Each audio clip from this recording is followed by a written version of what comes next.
ये नोट्स आप लोगों को मिल चुके हैं, कंपनी लॉ के नोट्स 13 पेजेस में बेटा समरी मिल चुकी है क्या ये आप लोगों को व्हाट्सएप पर?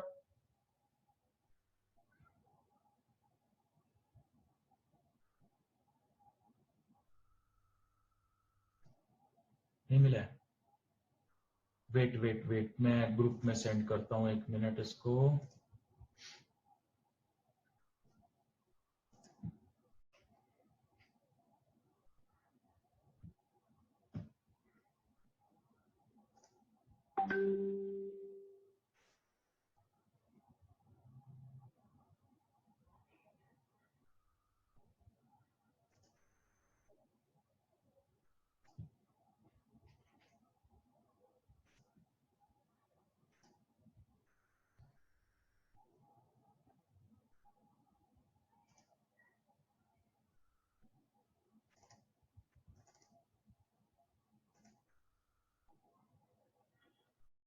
अब चेक करो ग्रुप में आया होगा।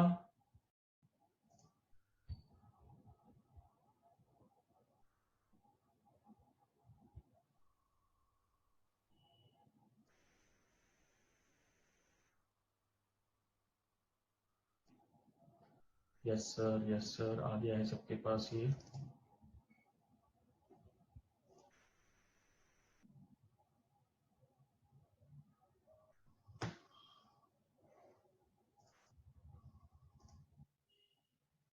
Yes sir.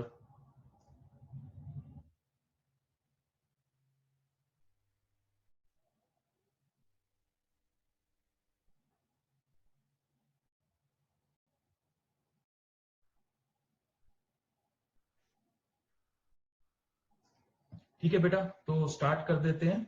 अब आ गया है सबके पास मेरे ख्याल से ये नोट्स आ गए हैं, स्टार्ट कर देते हैं हम। चलिए, तो आज एक बार थियोरेटिकली हम लोग टेस्ट कर लेते हैं क्या हम लोग इस जूम मीटिंग से इस कंपनी एक्ट को समझ सकते हैं या नहीं। अदरवाइज एक दूसरी ऑप्शन और होगी, मैं 1-2 दिनों में एक वीडियो और कंपनी लॉ का रिकॉर्ड करके आपको भेजूंगा, फिर आप मुझे बताएंगे कि रिकॉर्डेड बेटर है या जूम बेटर है। फिलहाल आज की क्लास हम जूम से लेंगे। बेटा मैंने आप लोगों के लिए एक वीडियो भेजा था जिसमें ब्लूप्रिंट था पेपर का हमारा, कि हमारे पेपर में कौन कौन से कैसे कैसे क्वेश्चंस आते हैं। उसमें आपने देखा होगा कि ये जो कंपनी लॉ है, इस कंपनी लॉ के बहुत ज्यादा क्वेश्चंस हमारे पेपर में नहीं आते हैं। मैंने ब्लूप्रिंट जब डिस्कस किया था तो आपने उसमें देखा होगा कि कंपनी लॉ के 1-2 क्वेश्चन ही मैक्सिमम आ रहे हैं, मैक्सिमम हाईएस्ट साइड पे हो गया तो 3 हो गया, वरना 1 और 2 क्वेश्चन ही आ रहे हैं। मैं काम करता हूं, आपको अनम्यूट करता हूं यार,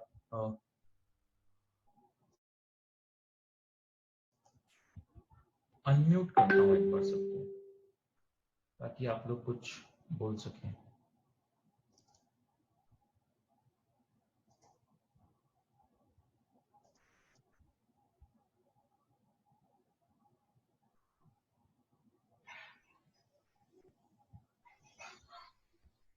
हाँ जी, तो क्लियर है वो जो मैंने ब्लूप्रिंट भेजा था उसके अकॉर्डिंग आपको ये क्लियर हो गया है कि बहुत सारे क्वेश्चन नहीं आने वाले हैं हमारे पेपर में।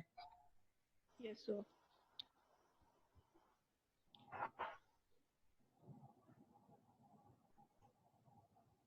ठीक है, तो हम लोग अब स्टार्ट कर सकते हैं, right?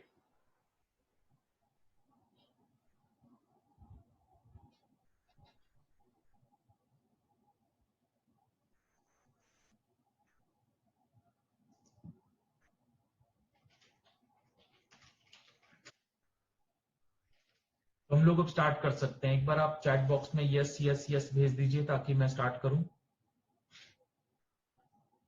So we can start today with companies act. Yes sir, yes sir, yes sir, yes sir, yes sir, yes sir. ठीक है, ठीक है, ये क्लास अदरवाइज मैंने रिकॉर्डिंग पर भी लगाई है, ये क्लास रिकॉर्ड भी हो रही है और हम इसको अपलोड भी कर देंगे। चलिए अब स्टार्ट करते हैं बेटा, थोड़ा थोड़ा ये नोट्स आपके सामने होंगे। ये है कंपनीज एक्ट 2013। देखिए, इससे पहले जो कंपनीज एक्ट था वो 1956 था, वो बहुत पुराना और आउटडेटेड हो गया था, इसलिए हमने 2013 में उसको रिप्लेस करके एक नया एक्ट लेकर आ गए। एक्ट की बात करें तो अप्रोक्सीमेटली 470 सेक्शंस हैं, इसमें 470 सेक्शंस हैं, लेकिन उतना हम लोग ना सेक्शन नंबर याद करेंगे ना सब सेक्शन याद करेंगे। हम मेजर आइडिया इसका ले लेते हैं, उसके बाद 10 ईयर में जो कुछ क्वेश्चंस आए हुए हैं उनको देख लेंगे। बेसिकली जो देखा गया है 10 ईयर में ब्रॉड ओवरव्यू वाले क्वेश्चन ही पूछे जाते हैं। देखिए ये स्क्रीन आपको नजर आ रही होगी, स्क्रीन के अकॉर्डिंग आप अगर देखेंगे तो कंपनीज एक्ट 2013 है, ये companies act 2013।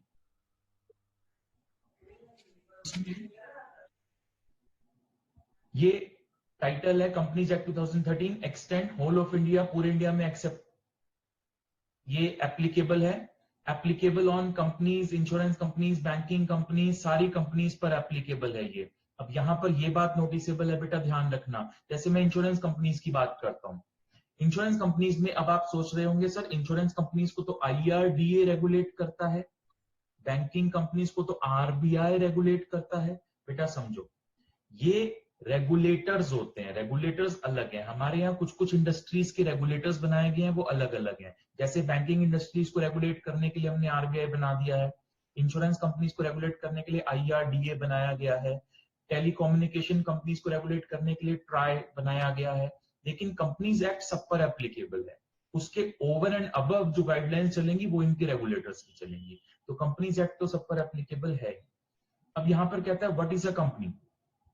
A company means a company incorporated under this act or under any previous company law। अब आप समझो बेटा, ये कंपनीज एक्ट आया 2013 में। अब मान लो कोई कंपनी 2013 से पहले बनी हुई है, जैसे हम एस क्लासेस की बात कर लें, एस क्लासेस प्राइवेट लिमिटेड, ये जो हमारी कंपनी है ये 2013 से पहले की ही बनी हुई है, तो क्या इसको कंपनी नहीं मानेंगे? बिल्कुल मानेंगे। कंपनीज एक्ट 2013 जब इंप्लीमेंट हुआ तो उसमें साफ साफ लिख दिया गया कि 2013 में जो कंपनी इनकॉर्पोरेट हुई या उससे पहले भी जो कंपनी इनकॉर्पोरेटेड है उसको कंपनी माना जाएगा। तो अगर आप किसी और एक्ट में भी इनकॉर्पोरेटेड है तो भी आपको कंपनी माना जाएगा।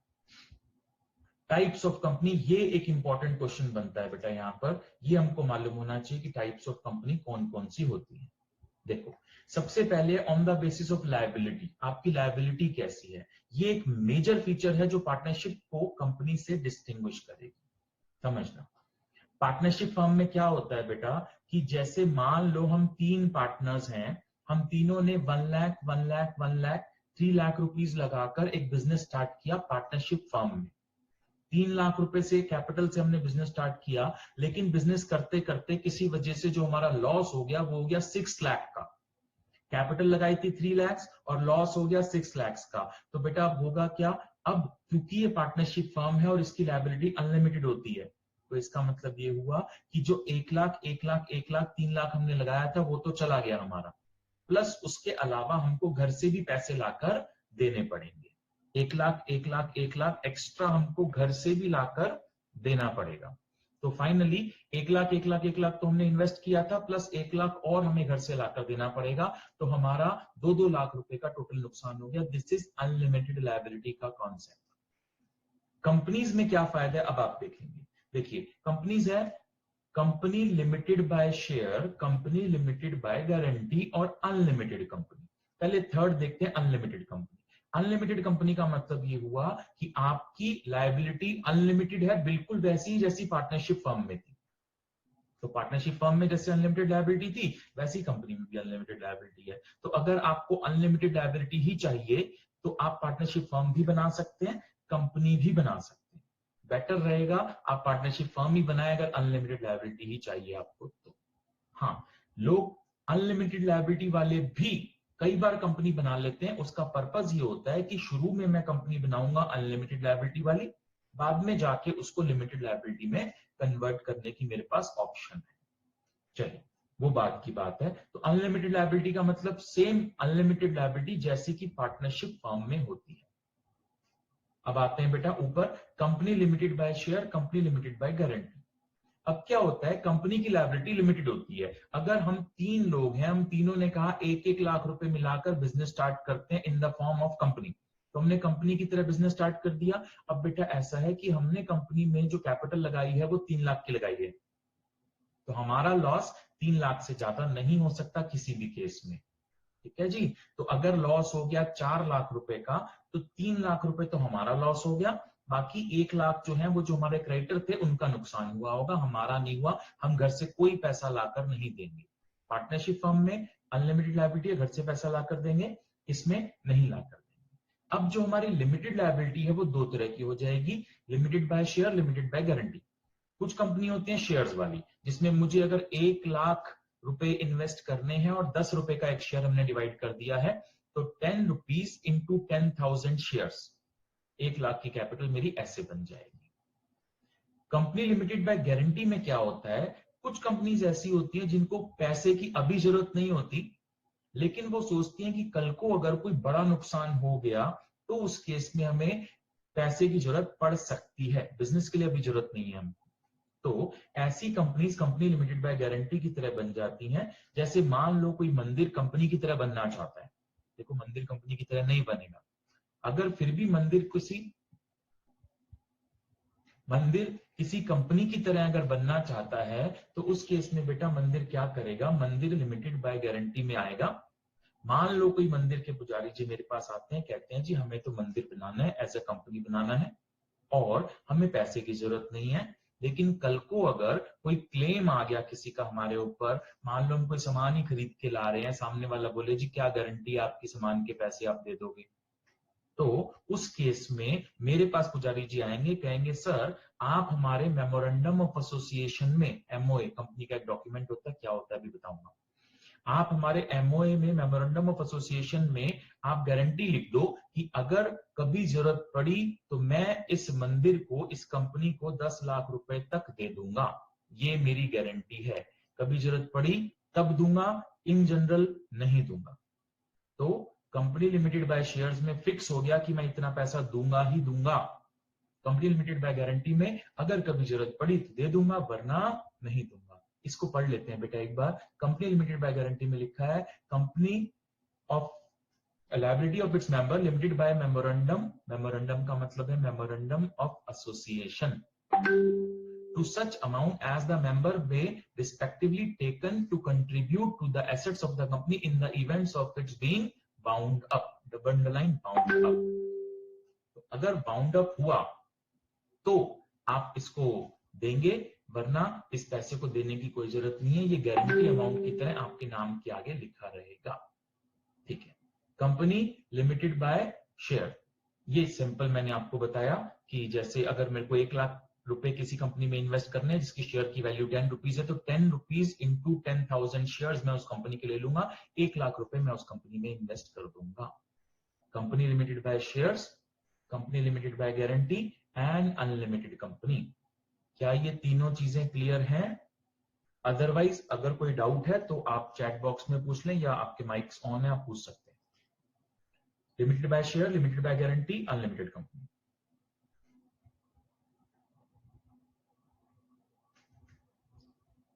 कोई डाउट यहां तक? सब क्लियर है?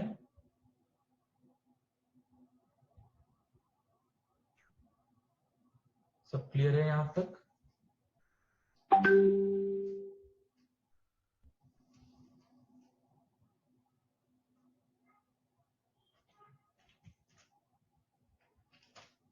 सब क्लियर है? यहां तक सब क्लियर है? Company limited by, yes sir, yes sir, yes sir, yes sir, ठीक है, बिल्कुल सही, बिल्कुल सही।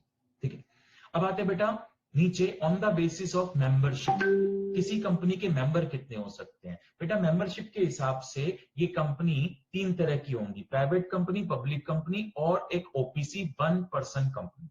पुराना कंपनीज एक्ट अभी तो पढ़ने की जरूरत भी नहीं है, पुराने कंपनीज एक्ट में से 2 ही तरह की कंपनी आती थी, प्राइवेट और पब्लिक। अभी private company, public company and OPC 1 person company, तीनों चीज आती है।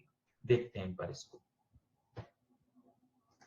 सबसे पहले बेटा यहां पर आ गया ओपीसी 1 पर्सन कंपनी।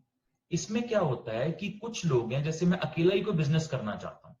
सर आप अगर अकेले ही करना चाहते हो तो आप पार्टनरशिप फर्म बनाओ, लेकिन पार्टनरशिप फर्म में जैसा कि हमने डिस्कस किया अनलिमिटेड लायबिलिटी का कॉन्सेप्ट है ही नहीं, तो उस केस में मुझको कंपनी ही बनानी है और वो भी अकेले ही बनानी है।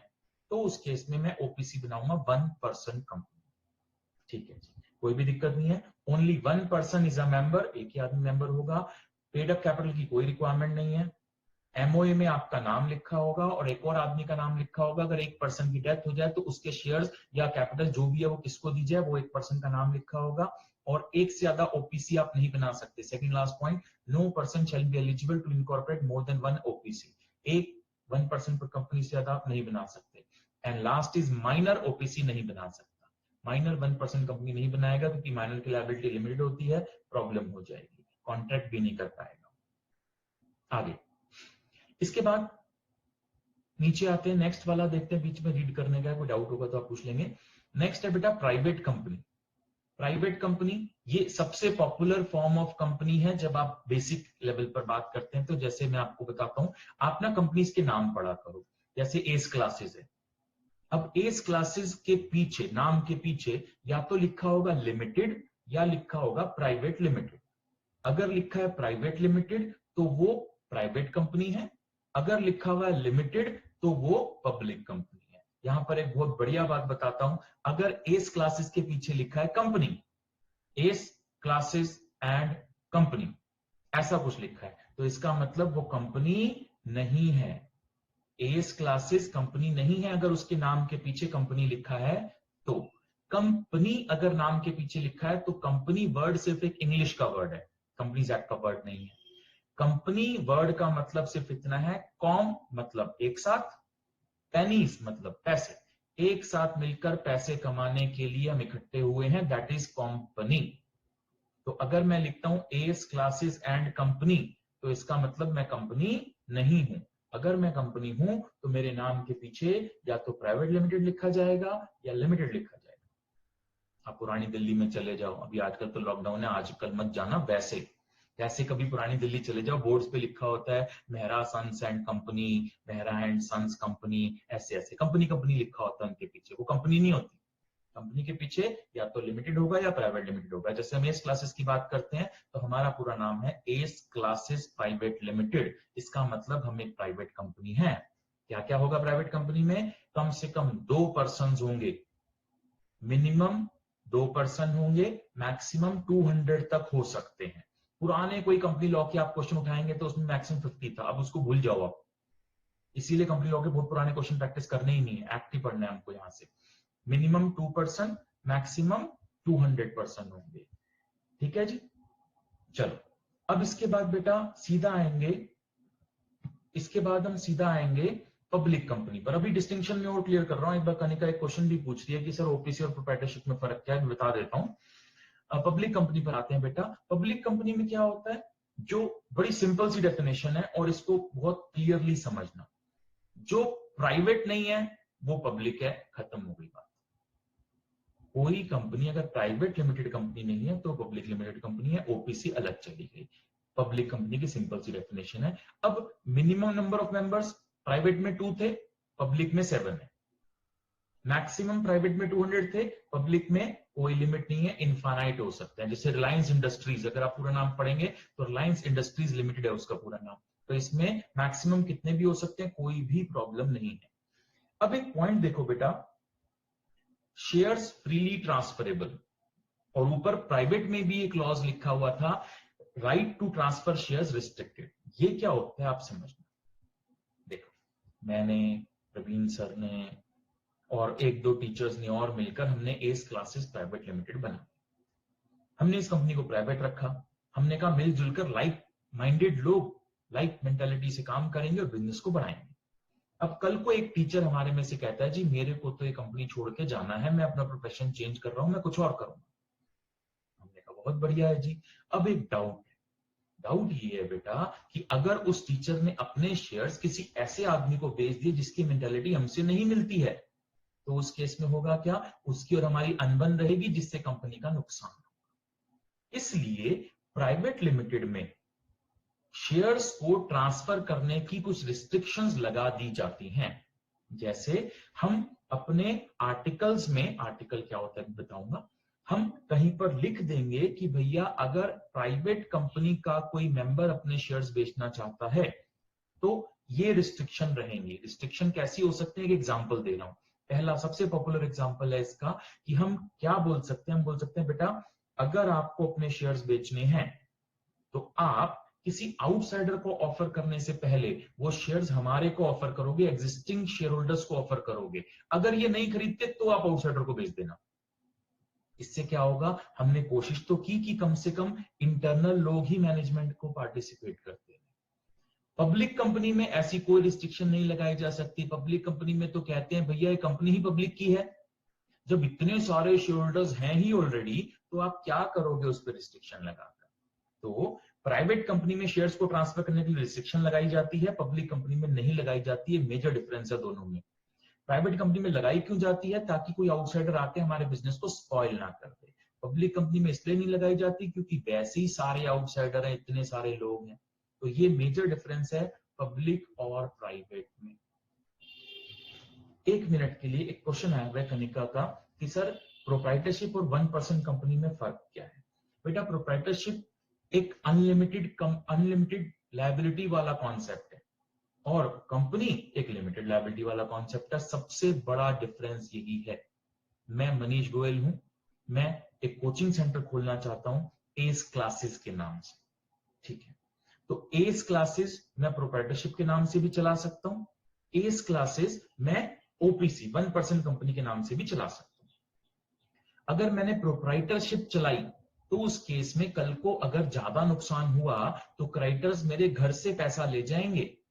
लेकिन अगर मैंने ओपीसी चलाई, 1% कंपनी चलाई, तो उस केस में बेटा उस केस में जो क्रेडिटर्स हैं वो मेरे घर से पैसा लेकर नहीं जा सकते। जो पैसा मैंने बिजनेस में लगाया है, ओपीसी में लगाया है, सिर्फ उसी से ही मेरी लॉसेस की भरपाई की जा सकती है, घर से आकर नहीं लेकर जाएंगे। तो इसको बोलते हैं सेपरेट लीगल एंटिटी का कॉन्सेप्ट। ये प्रोप्राइटरशिप में नहीं होता, ओपीसी में होता है, 1% कंपनी में होता है।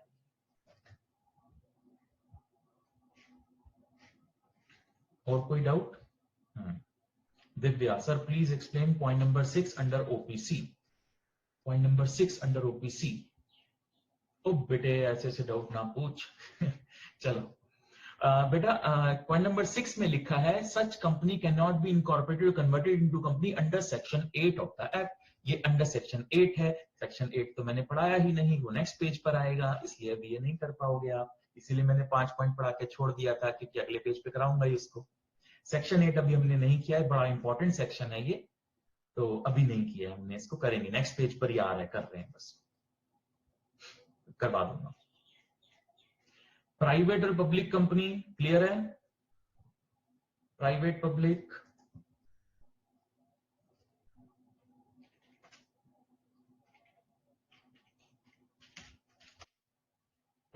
क्लियर है? प्राइवेट पब्लिक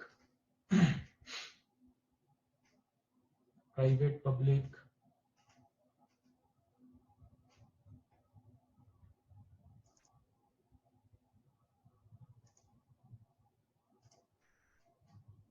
हाँ जी ठीक है। तो प्राइवेट पब्लिक क्लियर है बेटा। एक बार आप इसको पढ़ेंगे भी, फिर हम आगे चलते हैं। अभी थोड़ा सा नेक्स्ट पेज पर चलते हैं जरा। नेक्स्ट ये आ गया बेटा on the basis of control. हाँ जी, on the basis of control holding company और सब्सिडरी कंपनी।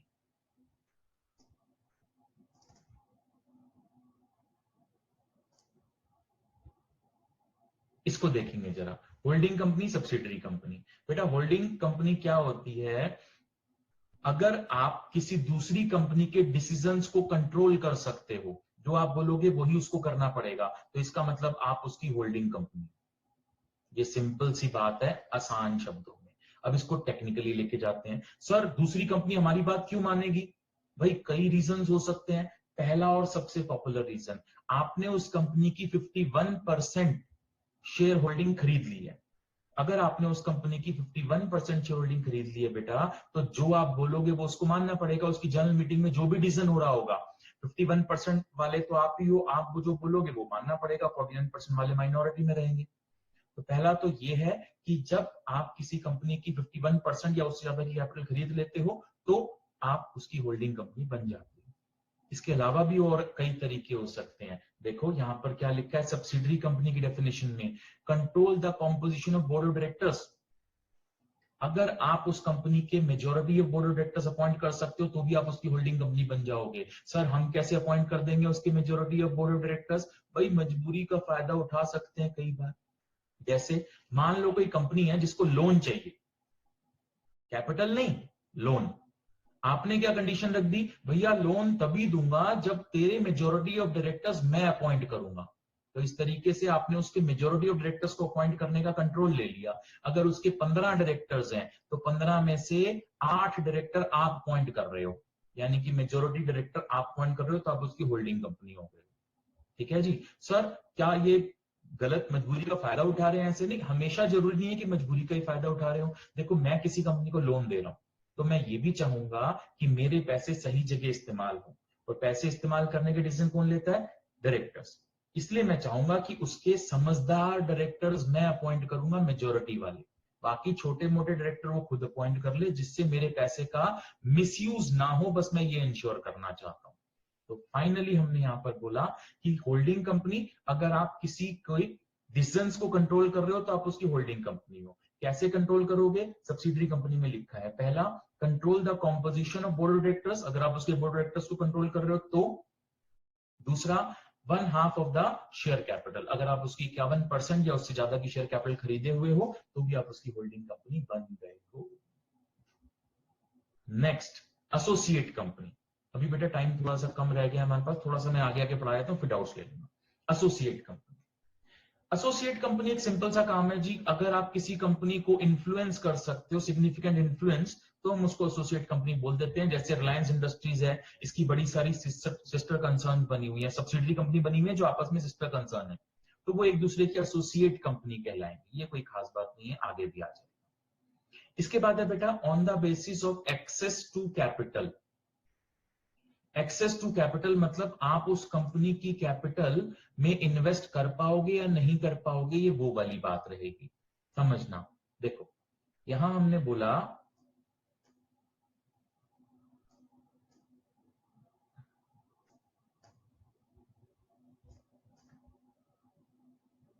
एक मिनट, स्क्रीन छोटी नहीं हुई।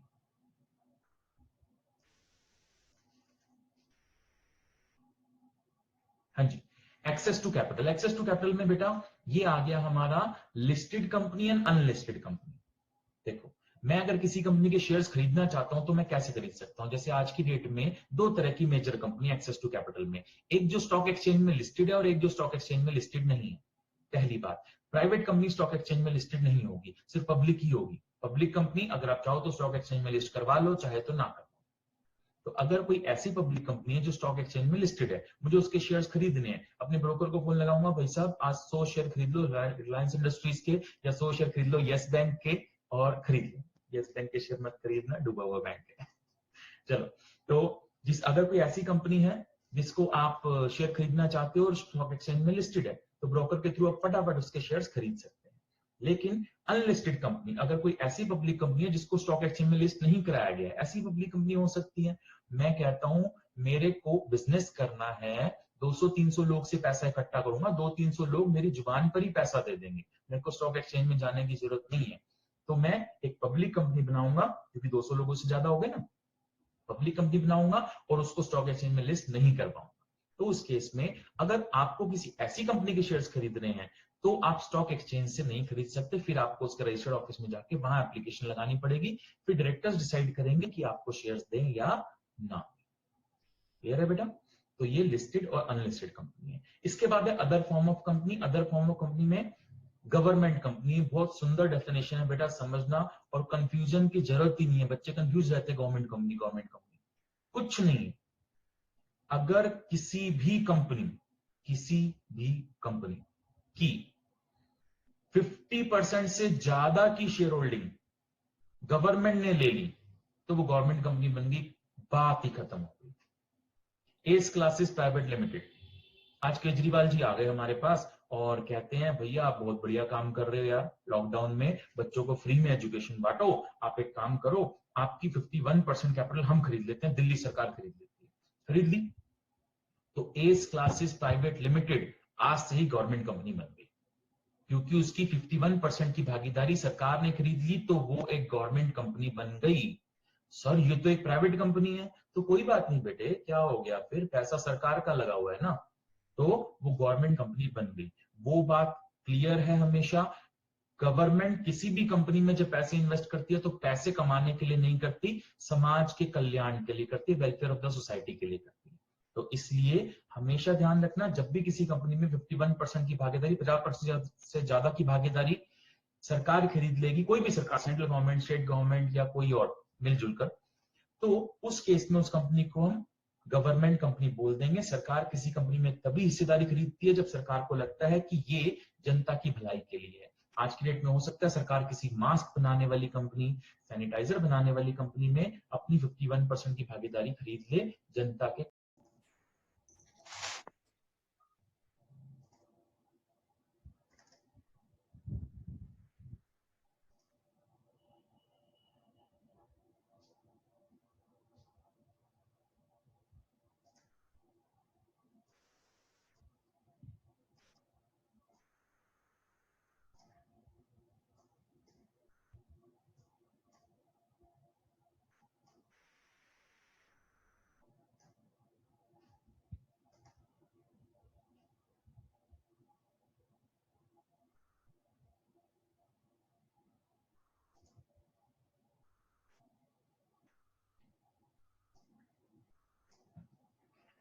हाँ जी, तो अब बताइए कोई doubt up to government company?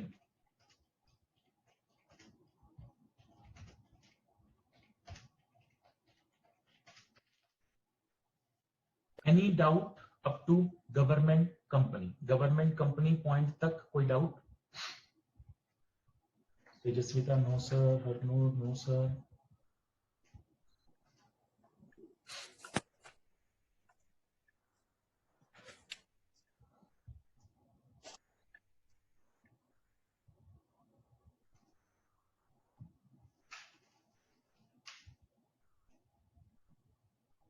कोई डाउट नहीं? गवर्नमेंट कंपनी तक कोई डाउट नहीं? Divya no sir, Hansi no sir, ठीक है। बेटा फिर से ध्यान रखना कि बहुत रिलीजियसली इस कंपनीज एक्ट को मत पढ़ना। ब्रॉडली जितना जितना पढ़ रहे हैं उतना काफी है, एक दो क्वेश्चंस आने वाले हैं। और सबसे ज्यादा ध्यान आपको इकोनॉमिक्स में लगाना है, जैसा हमने ब्रॉड में उसमें देखा। मैंने आपको ओवरव्यू भी जब दिया था और ब्लूप्रिंट पेपर का, मैथ्स स्टैट्स पे आपको बहुत ध्यान लगाना है, जो कि आप कर रहे हैं अच्छी तरह से। बाकी किस किस टॉपिक में से कितने कितने क्वेश्चन आए हुए हैं वो आपको मालूम ही है। और इकोनॉमिक्स और मैनेजमेंट में आपको काफी ध्यान देना है। विकास सर को वैसे मैंने 2-3 बार बोला है, लेकिन वो शायद अपनी 11th-12th की क्लास की वजह से थोड़ा सा टाइम स्पेयर नहीं कर पा रहे हैं। देखते हैं। अब मेरी नेक्स्ट क्लास जैसे फ्राइडे को है, तो मैं पूरी कोशिश करूंगा कि उससे पहले कोई ना कोई कंक्रीट प्लान आप तक लेकर आऊं। विकास सर को फ्राइडे तक का एक बार टाइम दे देते हैं, अगर वो कुछ निकाल पाते हैं तो ठीक है, अदरवाइज कुछ ऑल्टरनेट अरेंजमेंट देखते हैं, ताकि इकोनॉमिक्स की भी थोड़ी सी पढ़ाई स्टार्ट हो सके। क्योंकि आपने देखा ही होगा कि इकोनॉमिक्स के काफी सारे क्वेश्चन आ रहे हैं, तो उसके बारे में कुछ ना कुछ कर रहे हैं, बहुत सोच रहे हैं, तो करते हैं उसका भी। उम्मीद है कि नेक्स्ट क्लास से पहले पहले हम उसका कुछ कर लेंगे।